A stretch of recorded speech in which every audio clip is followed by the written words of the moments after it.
Bismillahirrahmanirrahim. Assalamualaikum warahmatullahi wabarakatuh.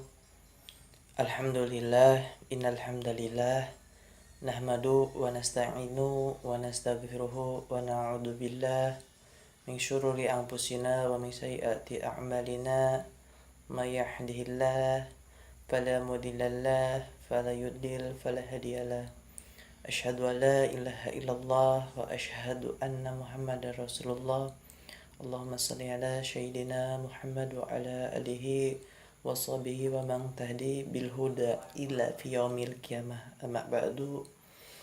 Pertama, marilah kita panjatkan puji dan syukur atas kehadirat Allah Subhanahu wa taala sehingga di bulan suci Ramadan ini kita selalu diberikan kesehatan jasmani maupun rohani, kenikmatan, nikmat iman maupun nikmat Islam.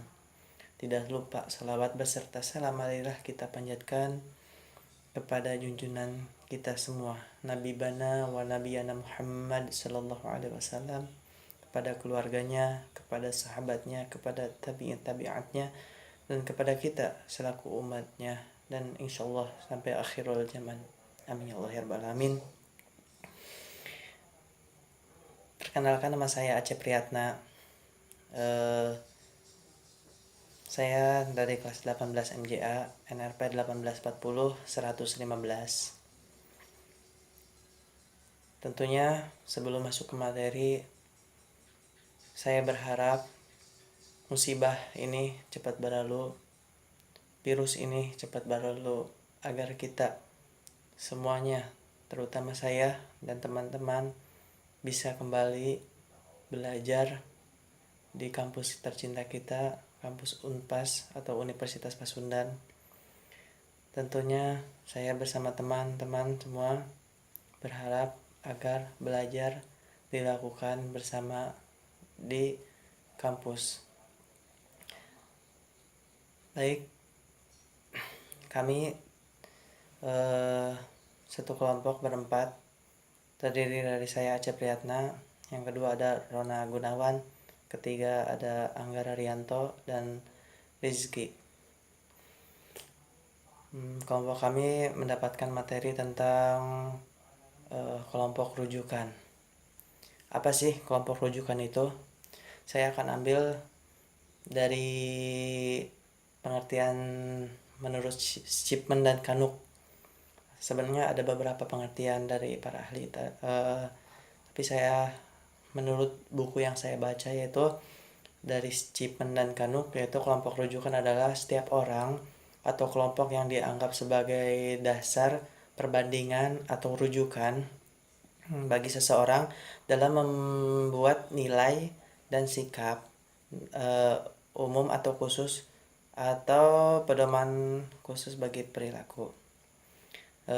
Yang selanjutnya ada faktor-faktor yang berdampak terhadap pengaruh kelompok rujukan. Ada 3 faktor. Yang pertama yaitu informasi dan pengalaman. Yang kedua ada kredibilitas, daya tarik, kekuatan kelompok rujukan. Yang ketiga ada sifat menonjol dari suatu produk. Saya akan menjelaskan yang pertama, yaitu ada informasi dan pengalaman. Tentunya seseorang dengan pengalaman yang tinggi terhadap suatu produk, sedikit kemungkinan seseorang itu dapat pengaruh dari orang lain gitu. Contohnya dalam membeli suatu produk, jika seseorang membeli mobil, seorang itu akan searching tentang produk itu, mobil itu, kelebihannya, kelemahannya, terus dengan pengalaman seorang itu dari melihat langsung atau tidak langsung, dari searching dari internet, terus pengalamannya sudah matang, kemungkinan besarnya pengaruh dari yang lain itu sangatlah kecil. Yang kedua yaitu ada kredibilitas, daya tarik atau kekuatan kelompok rujukan. Nah, yang kedua ini ada contoh, kalau kita membeli suatu produk, anggap saja produk laptop, tentunya pengaruh orang lain itu yang sangat berpengalaman, sangat bermanfaat bagi kita. Kalau ingin membeli laptop, tentunya kita harus bertanya gitu, karena masukan dari orang lain itu sangat berarti bagi kita. Apakah kelebihan laptop itu, kekurangannya, terus apakah laptop itu dengan harga segitu bisa bertahan berapa lama, bisa menyimpan internalnya itu berapa besar, dan lain-lain. Yang selanjutnya yaitu sifat yang menonjol dari suatu produk. Nah, contohnya kita membeli suatu produk, tentunya sangat tertarik terhadap produk yang berkualitas tinggi. Yang sangat berkualitas tinggi. Apa contohnya? Produk apa ya? Boleh dikatakan HP atau handphone. Nah, kalau makanya setiap tahun itu ada pengupgradean handphone dari tipe A sampai ke tipe B, tipe C, dan tipe-tipe lainnya. Nah, dari tipe tersebut ada satu produk yang sangat menonjol. Contoh, saya akan menyebutkan suatu produk Cina yaitu Xiaomi. Tentunya dibandingkan dengan produk Apple, kemungkinan besar yang mempunyai modal atau biaya yang besar tentunya akan memilih iPhone, tidak akan memilih produk yang dari Cina itu. Itu mungkin faktor-faktor yang berpengaruh terhadap kelompok rujukan. Nah, yang selanjutnya itu kelompok rujukan yang berkaitan dengan konsumen yang dipilih. Ada 5 tipe kelompok rujukan yang mempengaruhi sikap dan perilaku konsumen. Yang pertama yaitu kelompok persahabatan. Yang kedua ada kelompok belanja, ketiga kelompok kerja, kelompok masyarakat maya, terus ada kelompok aksi konsumen. Saya akan menjelaskan satu persatu dari tipe 5 kelompok tersebut. Yang pertama yaitu kelompok persahabatan. Kelompok persahabatan bisa diklarifikasikan sebagai kelompok informal karena tidak terstruktur dan tidak memiliki kewenangan yang khusus. Nah, beda dengan kelompok keluarga, kelompok sahabat itu mungkin cuma bisa mempengaruhi secara internal ya, dengan suatu produk itu. Nah, selanjutnya yaitu ada tipe kelompok belanja. Nah, kelompok belanja itu adalah 2 orang atau lebih yang berbelanja bersama-sama. Terus pertemuan belanja yang diadakan di rumah seseorang atau teman untuk menghadiri pesta, menunjukkan dan menilai produk khusus yang bisa diambil contoh ya seperti ibu-ibu arisan lah.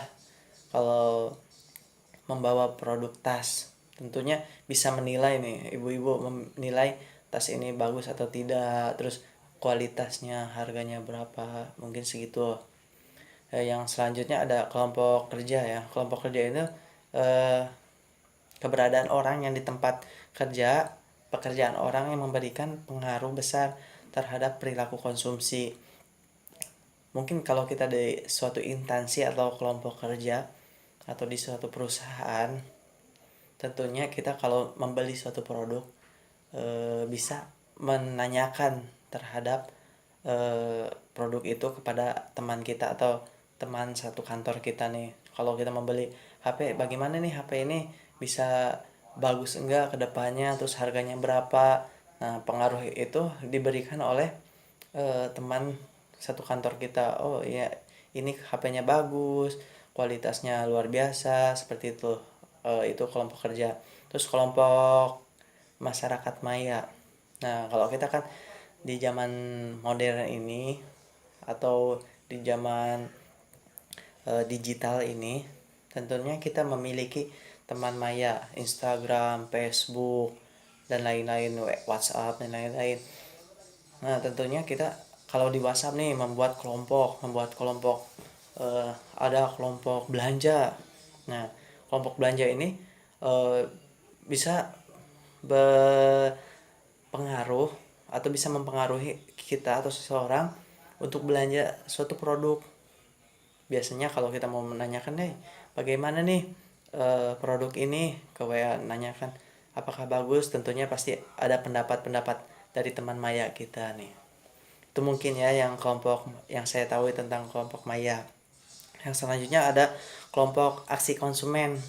Nah, yang saya ketahui sedikit yang saya ketahui mungkin ya, jenis kelompok ini muncul sebagai reaksi terhadap gerakan konsumen. Mungkin itu saja yang saya ketahui tentang 5 tipe orang yang mempengaruhi kelompok rujukan. Yang selanjutnya itu ada peran kelompok rujukan, yaitu dalam keputusannya pembelian kelompok rujukan melibatkan satu orang atau lebih yang dijadikan sebagai dasar perbandingan. Mungkin itu saja penjelasan dari saya tentang pengertian kelompok. Assalamualaikum warahmatullahi wabarakatuh. Perkenalkan, nama saya Rona Gunawan, NRP 184010016 dari kelas 18 MJA. Melanjutkan materi yang sebelumnya sudah dijelaskan oleh rekan saya, Aceh Priyatna. Sekarang saya akan membawakan materi saya sendiri. Yang pertama, materi saya itu perspektif yang diperluas pada kelompok rujukan. Kelompok rujukan telah mengalami perubahan. Pada awalnya, kelompok rujukan hanya mencakup orang-orang atau kelompok yang berinteraksi secara langsung dengan konsumen seperti keluarga atau teman akrab. Tetapi, kelompok rujukan telah berangsur-angsur berubah dari yang tadi hanya mencakup orang-orang atau kelompok yang berinteraksi secara langsung, tapi juga sekarang mencakup orang-orang atau kelompok yang berinteraksi secara tidak langsung kepada konsumen seperti tokoh film, bintang film, tokoh TV, pemimpin politik, pahlawan olahraga, dan lain sebagainya.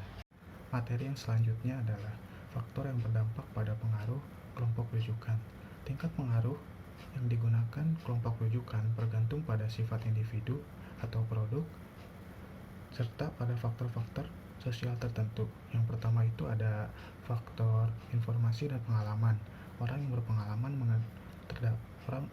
berpengalaman terhadap suatu produk atau jasa akan dapat mengetahui informasi tentang produk atau jasa itu. Sebaliknya, jika orang yang sedikit mempunyai pengalaman atau bahkan tidak memiliki pengalaman terhadap suatu produk atau jasa, tidak akan mengharapkan informasi yang bersifatnya objektif. Mengenai hal itu, contoh orang-orang yang tidak percaya akan iklan, yang menganggap iklan itu menyesatkan dan memperdayakan, akan cenderung menanyakan kepada orang-orang mengenai produk itu sendiri daripada menontonnya dari iklan. Atau juga seorang wiraniaga muda yang ingin mempengaruhi kliennya, mungkin dia akan mengajak klien itu untuk makan bersama di restoran untuk membicarakan tentang produk yang ingin dia sampaikan. Si wiraniaga muda itu akan mengajak kliennya ke restoran yang terbaik sesuai dengan pengalamannya.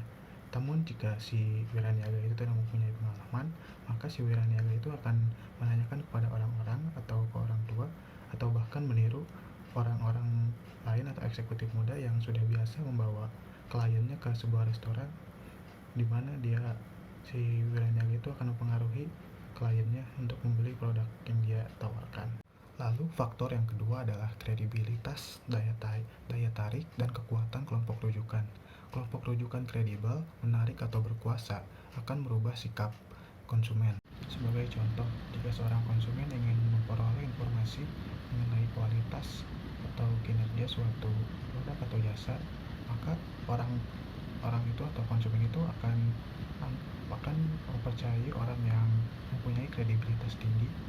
Misalnya, saya sebagai konsumen ingin membeli handphone baru, keluaran terbaru, maka saya akan mencari orang yang berkredibilitas tinggi untuk mengetahui informasi apa saja yang akan saya dapatkan mengenai handphone tersebut. Misalnya saya mencari informasi tersebut di YouTube, maka saya akan mencari sebuah konten yang berupa review handphone keluaran terbaru.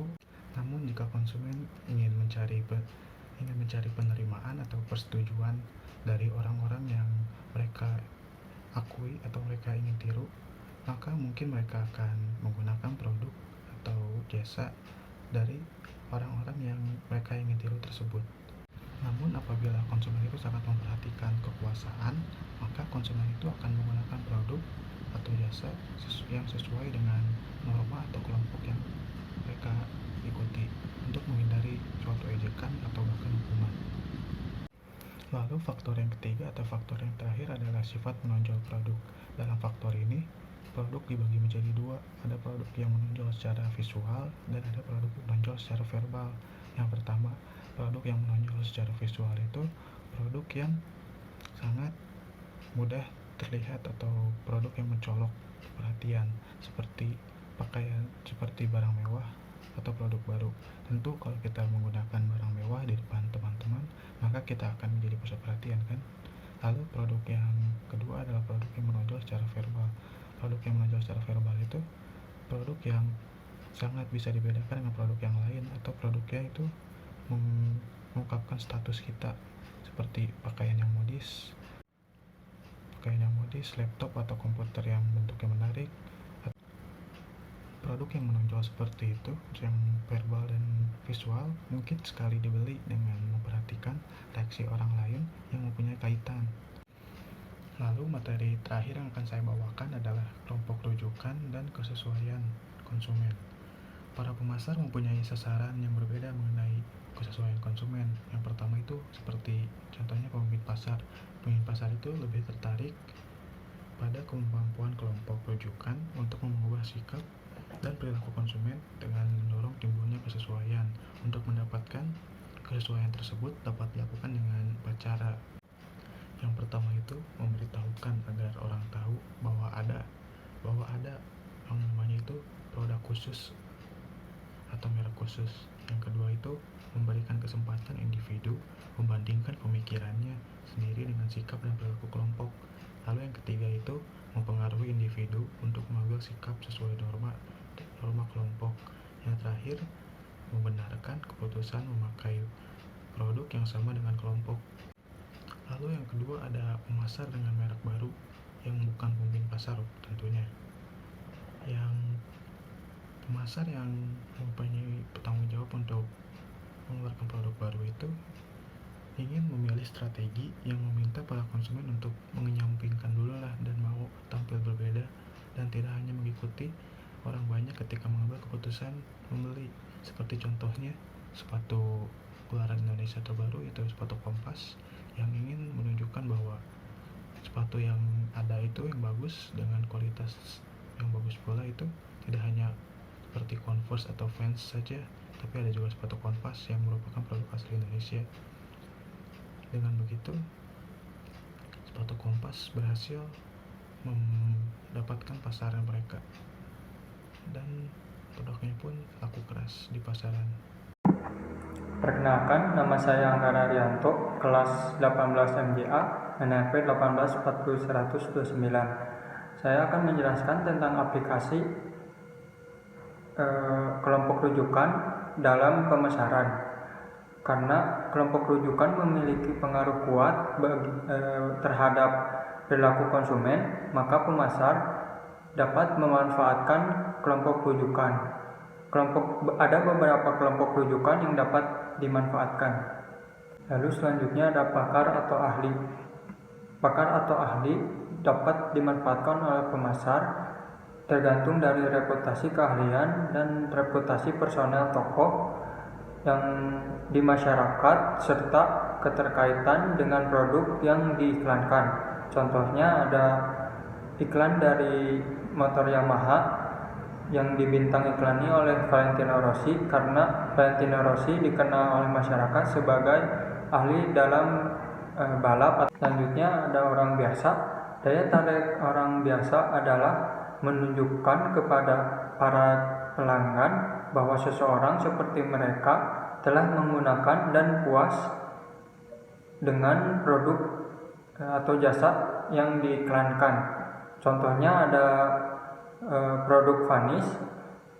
Produk Vanis menggunakan orang biasa untuk membagikan pengalamannya,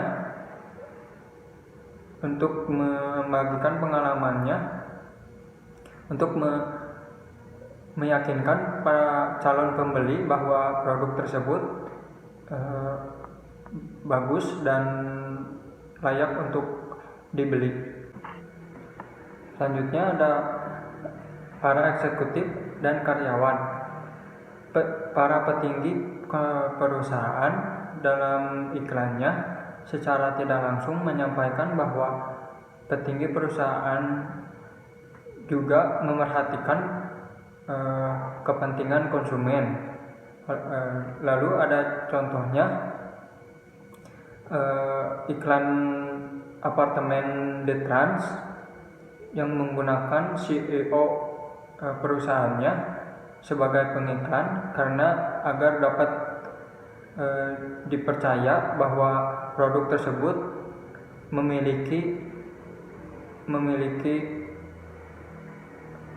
dampak positif atau memiliki kelebihan dari produknya. Yang terakhir ada karakter dagang atau trade karakter.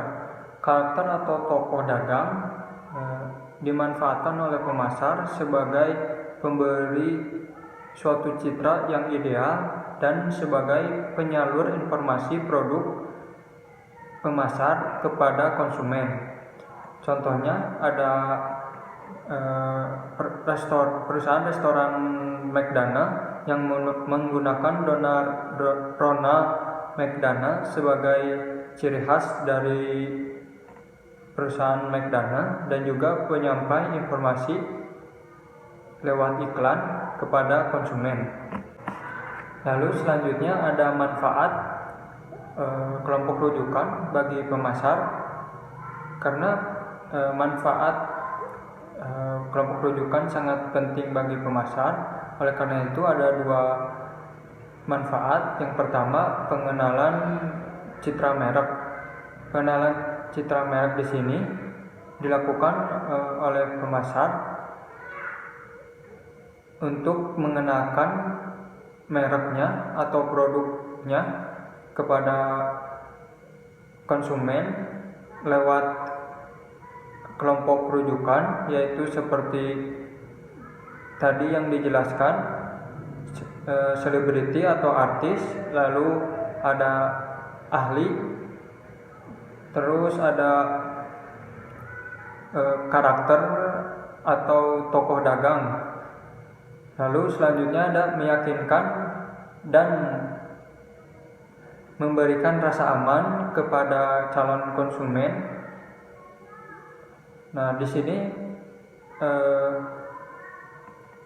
tugas dari kelompok rujukan yaitu meyakinkan dan memberikan rasa aman, karena pada dasarnya para konsumen baru yang ingin membeli produk baru juga akan merasa khawatir bahwa produk tersebut tidak sesuai ekspektasi atau tidak sesuai yang mereka butuhkan, dan keamanannya pun tidak dijamin apabila tidak menggunakan kelompok rujukan. Nah, di sini manfaat kelompok rujukan sebagai pengiklan yaitu meyakinkan dan memberikan rasa aman kepada konsumen tersebut. Assalamualaikum warahmatullahi wabarakatuh. Perkenalkan, nama saya Rizwan Arifin, NRP 020 dari kelas 18 MYA. Di sini saya akan melanjutkan presentasi, yaitu kelompok rujukan yang berkaitan dengan konsumen yang dipilih. Saya akan membahas 5 kelompok rujukan khusus. Yang pertama yaitu kelompok persahabatan, yang kedua yaitu kelompok belanja, yang ketiga kelompok kerja, yang keempat kelompok masyarakat maya, dan yang terakhir yaitu kelompok aksi konsumen. Yang pertama yaitu kelompok persahabatan. Kelompok persahabatan secara khas diklasifikasikan sebagai kelompok informal karena tidak terstruktur dan tidak memiliki tingkat kewenangan yang khusus. Persahabatan dianggap sebagai tanda kematangan dan kebebasan untuk berikatan di dalam lingkup sosial. Yang kedua yaitu kelompok belanja. Kelompok belanja adalah 2 orang atau lebih yang berbelanja bersama-sama, baik belanja pakaian, belanja makanan, belanja mainan, dan sebagainya, ataupun hanya sekedar melewatkan waktu. Bentuk khusus kelompok belanja adalah pertemuan yang diadakan di rumah teman, yaitu biasanya dalam rangka menghadiri pesta. Jadi untuk saling menilai barang atau produk khusus tersebut. Yang ketiga, kelompok kerja. Keberadaan orang di tempat pekerjaan yang sering memberikan banyak kesempatan pada kelompok kerja untuk mempunyai pengaruh yang sangat besar terhadap perilaku konsumsi para anggota, baik kelompok kerja maupun kerja formal maupun kelompok persahabatan kerja. Yang keempat yaitu kelompok masyarakat maya. Kelompok ini disebut sebagai kelompok baru akibat dari kecanggihan teknologi yang dikenal masyarakat sebagai internet. Masyarakat ini memberikan akses terhadap anggotanya untuk memperoleh informasi dan persahabatan yang sangat luas dan tak terbatas. Masyarakat ini tidak peduli jika Anda kurus atau gemuk,